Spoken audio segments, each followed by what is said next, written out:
नमस्ते बच्चों। आज हम पढ़ेंगे नया पाठ। पाठ का नाम है गोवा का जल पर्यटन और सुरक्षा। पाठ के लेखक हैं राजेंद्र पांडुरंग केरकर। श्री राजेंद्र पांडुरंग केरकर का जन्म सन 1965 में गोवा के सत्तरी तालुका के केरी नामक गांव में हुआ। आपने उच्च माध्यमिक विद्यालय मूलगांव डिसोली में इतिहास और समाजशास्त्र विषयों का अध्यापन कार्य 17 वर्षों तक किया है। आप एक जाने माने प्रकृति प्रेमी और पर्यावरण रक्षक हैं। इस पाठ में लेखक ने हमारे गोवा का मनोहारी वर्णन किया है।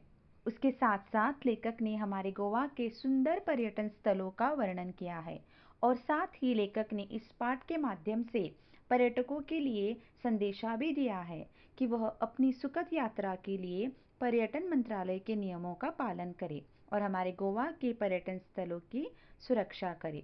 तो चलो शुरू करते हैं आज का पाठ, गोवा का जल पर्यटन और सुरक्षा। हमारा गोवा पूरे संसार में पर्यटकों के लिए एक विशेष आकर्षण है। बहुत सारे पर्यटक हमारे गोवा में आना पसंद करते हैं।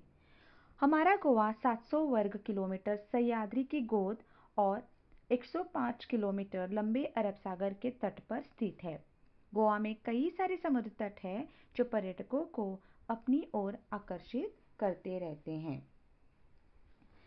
क्या आप जानते हैं पर्यटक गोवा में बड़ी संख्या में कब आते हैं? बीते साल को अलविदा कहने के लिए और नए साल का स्वागत करने के लिए वे गोवा आते हैं। गोवा में आकर वे बड़ी धूमधाम से नए साल का स्वागत करते हैं। दक्षिण गोवा में सुंदर और आकर्षक दूधसागर जलप्रपात है। क्या आपको पता है दूधसागर का पानी कहाँ से बहकर आता है? कर्नाटक में कैसलग नाम का एक गांव है। उस गांव के जंगल से दो नदियां बहती है, काटला और पालना। ये दो नदियां जब चट्टानों की श्रृंखला से नीचे गिरती है तो पानी दूध जैसा लगता है।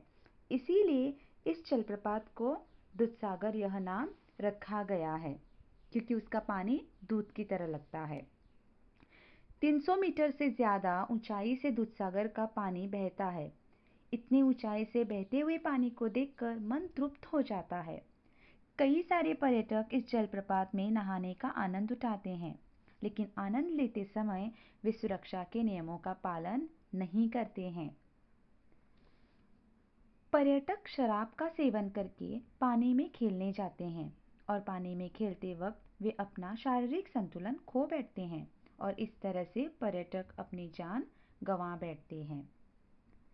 देखा जाए तो 2006 से 2012 तक दूधसागर प्रपात में जल क्रीड़ा करते समय 30 लोगों की जानें गई हैं। जलप्रपात में नहाते समय जरा सी लापरवाही की तो बड़ी दुर्घटना का शिकार बन सकते हैं। क्या आप जानते हैं कि दूधसागर के अलावा भी गोवा में कई सारे सुंदर और लुभावने प्रपात हैं, जैसे सावरी जलप्रपात और मैनापी जलप्रपात। धारबांदोड़ा में भी एक जलप्रपात है जिसका नाम है वज्रा सकला जलप्रपात। इन प्रपातों में आनंद लेते समय पर्यटकों को नियमों का पालन करना चाहिए। जलप्रपात के साथ साथ हमारे गोवा में सागर तट भी बहुत मशहूर है। यह सागर तट भी पर्यटकों के लिए विशेष आकर्षण है। हमारे गोवा में कई सारे समुद्र तट हैं जो पर्यटकों के मन को लुभाते हैं। सागर तट पर ऊंची उठती लहरों से पर्यटक खेलते हैं। कुछ लोग तो बिना तैरना जाने भी पानी के साथ खेलते हैं और अपनी जान गंवा बैठते हैं। जीव रक्षक दलों की लिखित चेतावनी को भी वे अनदेखा करते हैं। वे बस अपनी ही मौज मस्ती में लगे रहते हैं। ज्वार भाटे के समय ऊंची उठती लहरों और पैरों के नीचे से खिसकती हुई बालू से पैदा होने वाले खतरों का वे अंदाजा नहीं लगा पाते। जब तक जीव रक्षक उनकी मदद करने पहुंचते वे पानी में डूब जाते हैं। हर साल इस तरह से पानी में डूबकर मरने वालों की संख्या बढ़ती जा रही है। कुछ लोग शराब पीकर पानी में तैरने जाते हैं, लेकिन तैरने का अनुभव न होने के कारण वे पानी में डूब जाते हैं।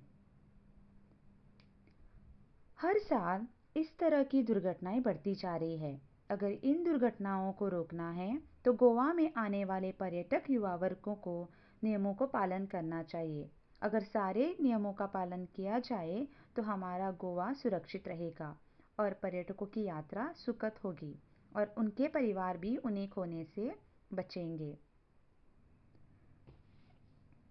हमारे गोवा को सुरक्षित बनाएं और गोवा की प्रकृति को संभाल कर रखें, यही हमारा कर्तव्य है, यही हमारा उत्तरदायित्व है।